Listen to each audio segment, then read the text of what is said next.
For 24 years, she silenced attorneys and ruined lives, until one man flipped the script and had her arrested right in her own courtroom.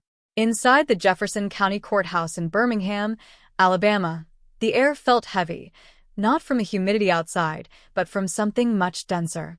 An unspoken truth had lingered within those walls for decades. Everyone who stepped through those towering oak doors knew exactly how things worked in Judge Meredith Langford's courtroom. She was the kind of judge who barely lifted her eyes above her reading glasses, yet when she did, her sharp gaze cut through attorneys like they were nothing more than minor annoyances. She never needed to raise her voice. Her words alone carried a weight that crushed anyone foolish enough to challenge her. Dear friends, take a deep breath and enjoy this moment. Don't forget to share your thoughts in the comments, like, and subscribe.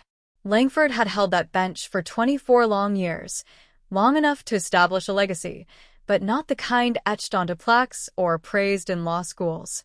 No, hers was the kind spoken about in whispers, discussed in hushed tones in bar association meetings. Attorneys, especially black attorneys, knew exactly what to expect when their cases landed before her. The rulings? They always seemed to lean one way. The objections she sustained, or ignored, formed a pattern no one could officially prove, yet everyone understood. But today, that pattern was about to be tested. Darnell Hayes stepped into the courtroom, the sound of his polished shoes clicking against the cold marble floor. He had stood here before, but today was different. He wasn't just another defense attorney arguing before Judge Langford. He wasn't just another name on a case file. Today, he had something she would never see coming. At 48, Darnell had built his career on fighting cases others avoided. His reputation stretched far beyond Alabama.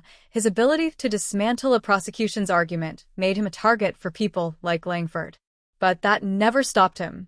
What did give him pause, just for a fleeting second, was the look in her eyes as he approached the defense table. She already despised him. Not because of the case. Not because of anything he had said, but simply because he was him.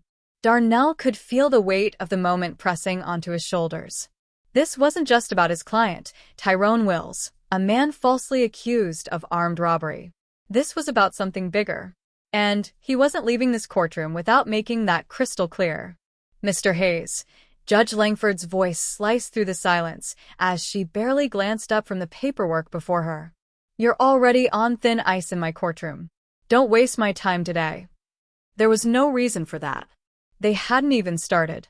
Darnell's fingers tightened around his briefcase, but his face remained unreadable. I'll do my best, Your Honor, he replied. Langford smirked. Good. Because I have a full docket, and I don't need theatrics. She turned her attention to the prosecution, a young, ego-driven assistant district attorney named Philip Calloway. Fresh out of law school, eager to impress the wrong people.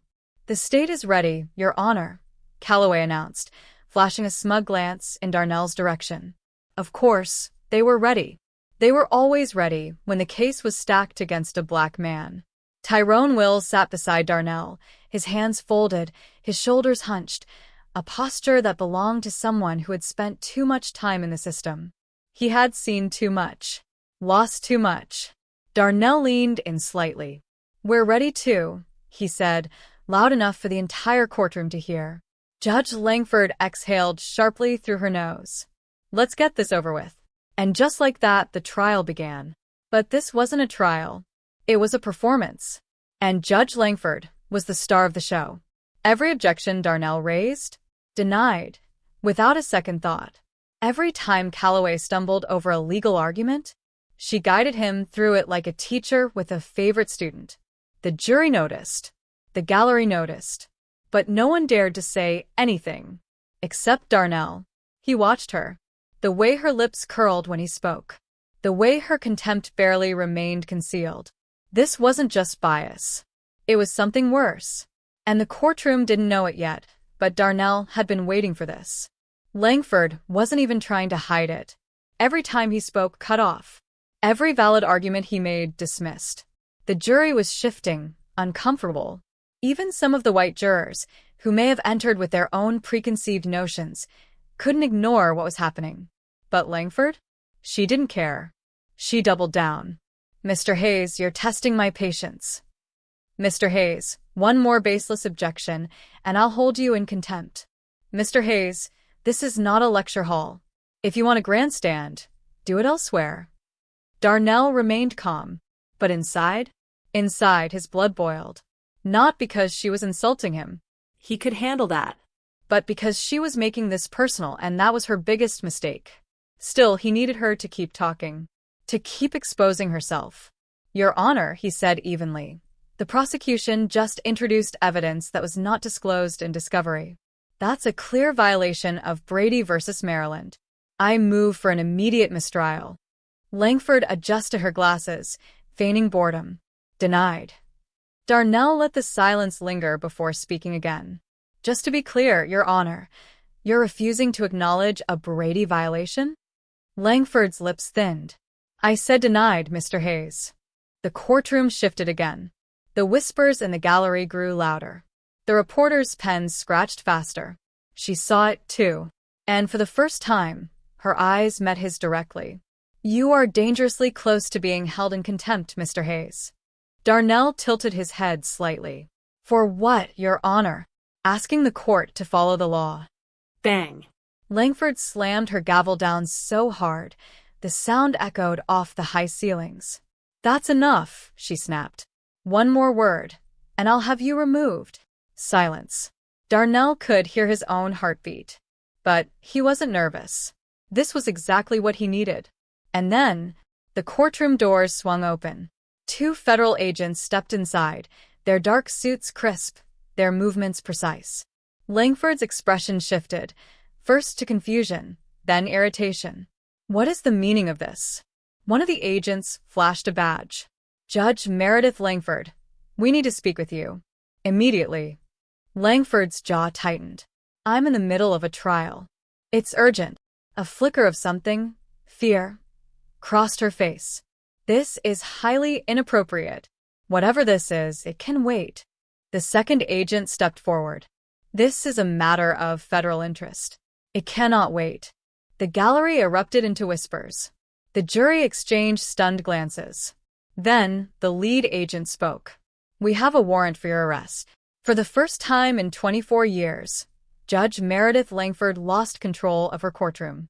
Darnell stood slowly, adjusting his tie. Then he turned to her, locking eyes. Your Honor, he said, voice smooth, unwavering, I believe you just denied my motion for a mistrial. But it seems you now have bigger problems. And just like that, the reckoning began. For 24 years, Judge Meredith Langford had ruled this courtroom with an iron grip. Attorneys feared her. Defendants knew they didn't stand a chance. The system had protected her for decades, turning a blind eye to her rulings, her bias, the thinly veiled contempt she held for people like Darnell Hayes. But now, she stood in the very spot where she had condemned countless men before. Wrists bound, eyes frantic. The power in the courtroom was electric, a rare, once-in-a-lifetime moment no one had ever expected to witness. The jury, the gallery, even Philip Calloway, the young prosecutor who had been so eager to please her, stared in stunned silence. Darnell let the moment stretch. He had spent years building toward this, gathering every piece of evidence, tracking every bribe, every unethical ruling, every case she had manipulated. He had been patient, playing the long game, knowing that one day, the weight of her corruption would become too heavy to ignore. And today was that day. One of the federal agents pulled a folded sheet of paper from his jacket and began reading the charges aloud. Meredith Langford, you are under arrest for multiple violations of the Civil Rights Act, bribery, obstruction of justice, and abuse of judicial power. You have the right to remain silent. Anything you say can and will be used against you in a court of law. Langford finally found her voice. This is outrageous, she hissed. The lead agent didn't even blink.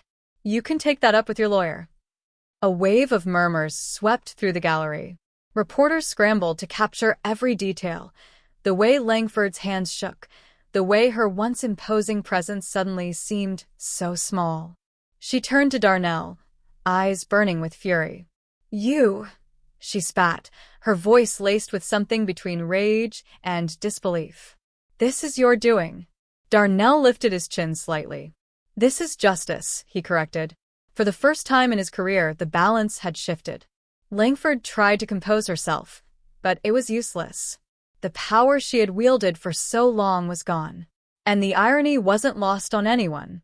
For years, she had sat in judgment, delivering hollow lectures about accountability and respect for the law. And now, she stood before the very system she had abused. The agents moved her toward the doors, but not before one final moment. One last glance between her and Darnell. The look in her eyes was no longer one of authority. It was something else. Defeat.